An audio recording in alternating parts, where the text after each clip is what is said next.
I don't believe these are saffron crocuses. They bloom in the fall.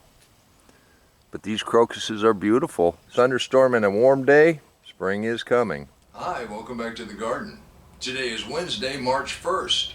I'm going to try to start some tomatoes. I've got seeds that go all the way back to 2013, and I'm not sure exactly how viable they are. If you have older seeds, there's one pretty good way to see if you can get them to germinate.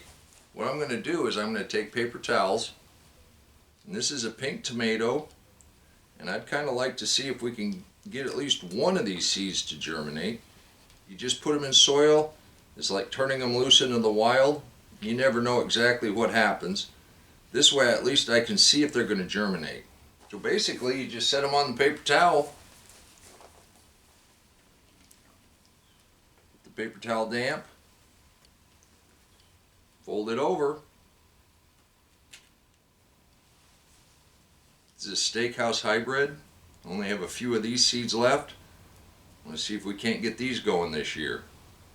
So if you're going to do it this way, go ahead and spread them out. That way if they germinate, the roots won't be too close together. Get about 3 on each one of these plates. And here's Garden Leader Monster. And I want some monsters. I'm going to probably take them into the house where there's a little more temperature controlled. I got quite a few of these seeds. Just seeing how well they're going to do.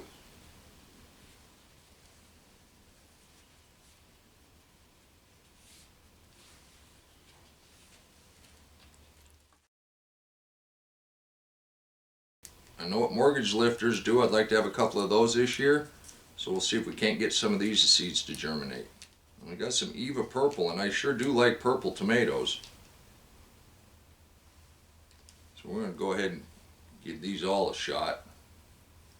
Don't know what a Portuguese monster is, but anything that sounds like it's going to be big, there's not too many of those either. So I want to see if I can't get a few of those to germinate. And you can do this with just about any kind of seeds that you have. It should only take a few days under grow lights. You'll know whether or not these are viable seeds. And anything that sprouts, we'll go ahead and get potted up. Okay, so this one's a Garden Leader. Let me mark that. Now what we're going to do out here, this is just going to be for fun. And I can't guarantee what kind of tomatoes I'm going to get.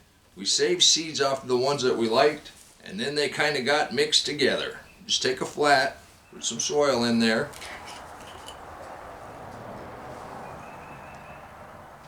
I don't know if any of these will germinate, if they'll all germinate. Some of them are stuck together. The thing is, whatever sprouts, we'll take out of here and separate, and we'll put in individual containers, and we'll see what we get. Set that in there. Just scatter across the top, and if they come up in little clumps, it'll be okay. You can separate those easy enough. I know from a fact when they come up out of the mulch pile, can't hardly get rid of them. So I'm not worried about that. Just put a little layer of soil over the top and give them a little drink. I am going to go ahead and cover this with plastic. Right over here.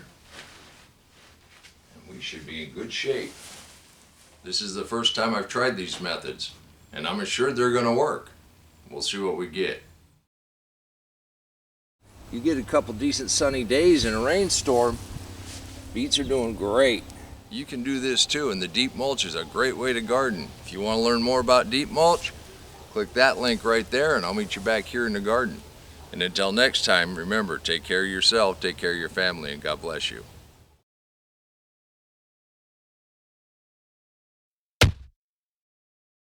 Come on, let's plant. Let's go plant garden.